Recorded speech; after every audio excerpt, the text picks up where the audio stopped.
Oui, je le sais, du calme. C'est correct, on fait pas de la neurochirurgie. Là. Mme Bollard va pas mourir sur la table parce que j'ai pas sorti mes instruments dès qu'elle est arrivée. Vraiment. Bonjour, Annie Bollard, bienvenue.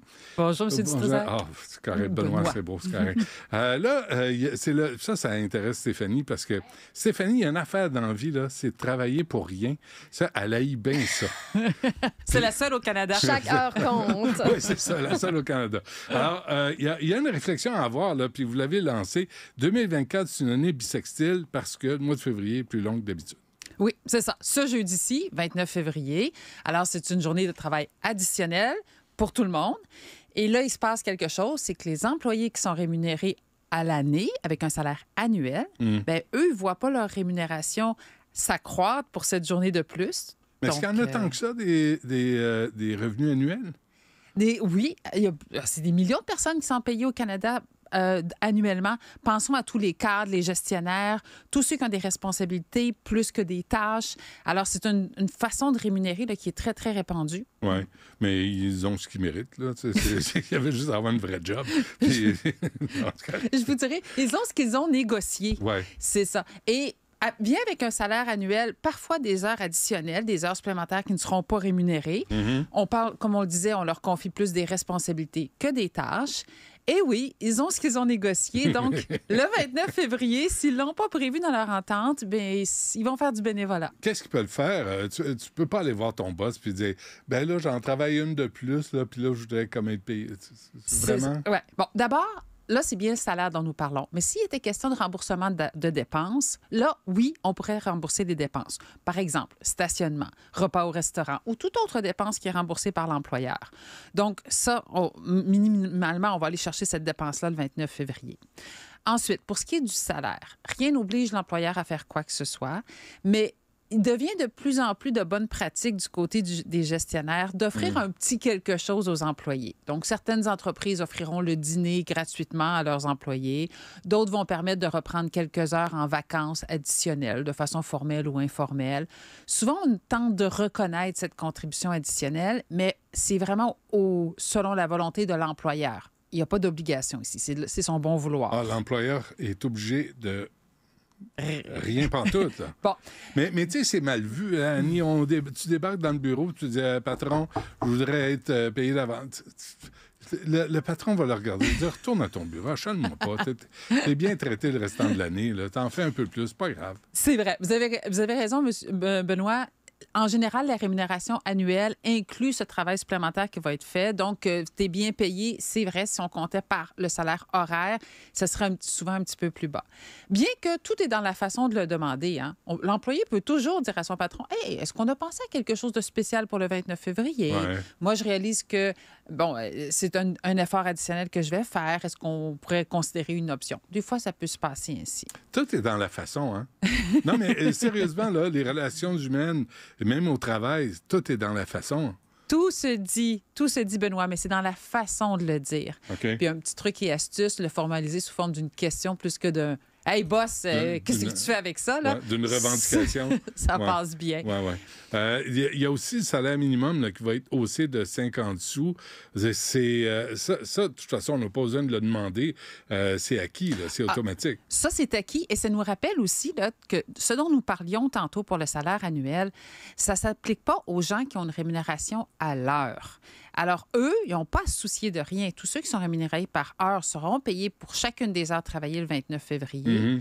En fait, notre législateur, là, l'esprit de notre droit du travail, c'est chaque heure travaillée est rémunérée. Exactement comme disait votre collègue tantôt. Alors, ça, c'est l'esprit de ce que nous avons. Mais comme toute bonne règle, il y a des exceptions et l'une d'entre elles, ce sont nos employés qui sont payés annuellement. Mais ça, se faire payer annuellement, là, est-ce que c'est mieux que de se faire payer à la journée? Parce que, tu sais, il y a des pigistes comme nous autres, là, tu travailles pas, t'es pas payé, tu travailles, t'es payé. C'est de plus en plus populaire, là, dans le milieu du travail, ça. Oui. Alors ça, c'est une grande question, là. Qu'est-ce qui est le mieux pour les employés? Il n'y a pas une seule formule universelle. Hein. C'est une question de cas par cas. Ouais. Les pigistes, les collaborateurs, les travailleurs autonomes, c'est une formule qu'on voit de plus en plus présentement sur le milieu du travail. Et cette année, en début d'année, on a vu ça un petit peu aussi en 2023, les spécialistes, on a fait « Hi! » Parce que pour une première fois... Vous avez fait quoi? On a fait « Hi! » Parce que... Je veux pas savoir pourquoi. OK? Qu'est-ce qui nous fait faire hi? Ouais. C'est que pour la première fois, on voyait dans nos... On connaît bien les courbes suivantes, OK? Quand notre économie va moins bien, typiquement, il y a moins de travailleurs autonomes parce que les contrats sont plus difficiles et ces employés, ces talents-là, vont plus accepter des contrats d'emploi. Et à l'inverse, plus notre économie va bien, alors plus les gens préfèrent travailler à la pige parce que c'est plus payant, c'est plus rémunérateur pour eux. Et là, le petit i, c'est que pour la première fois, les courbes se sont croisées à l'inverse, c'est-à-dire que alors qu'on voyait de certains nuages à l'horizon quand on considérait les emplois qui étaient disponibles, le taux de chômage qui augmentait un petit peu, on voyait les intentions des employés de travailler à leur compte continuer de s'accroître. C'est une des rares fois qu'on a vu ça dans nos chiffres macroéconomiques. Ouais. Ouais. Le télétravail, ça doit jouer là-dedans. Le télétravail demeure toujours très apprécié des employés. Oui. Hein? Les employeurs également, parce qu'ils ne voient en généralement pas une perte au niveau de la productivité.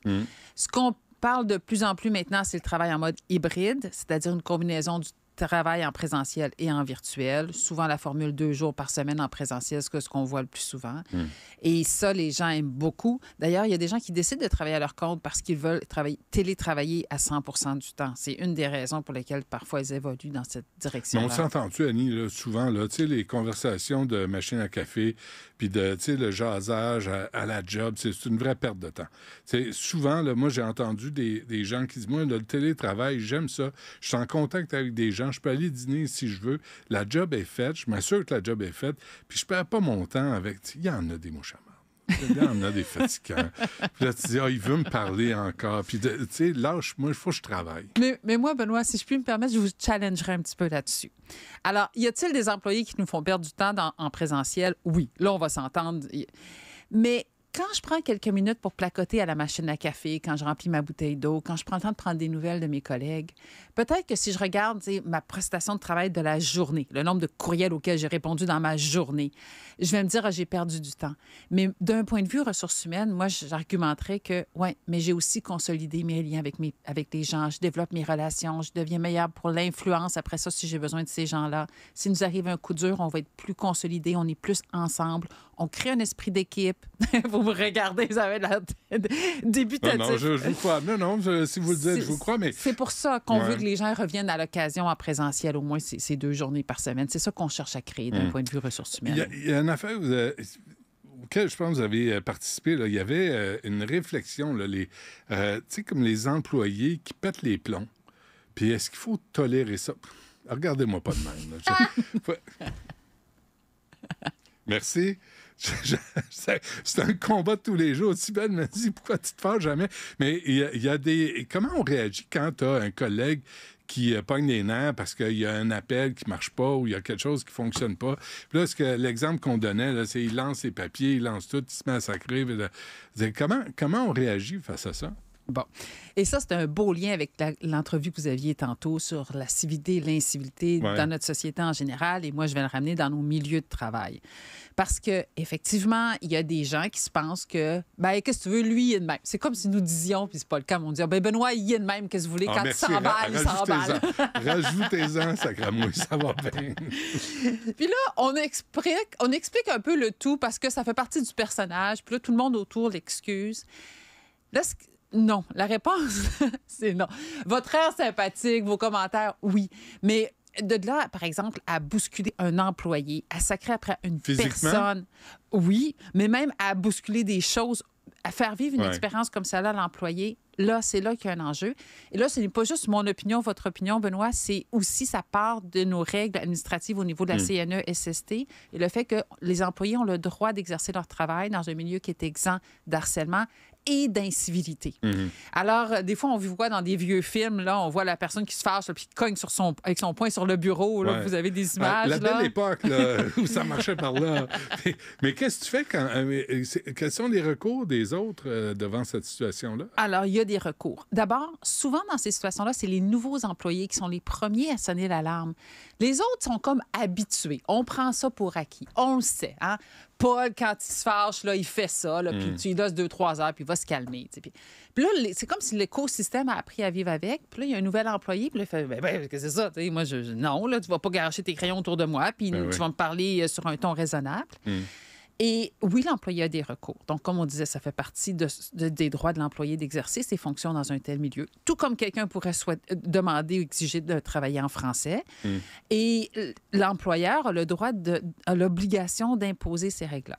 Souvent, la règle, c'est on a le droit d'être frustré après un processus, quelque chose. On a le droit d'être frustré au travail après une décision de l'employeur.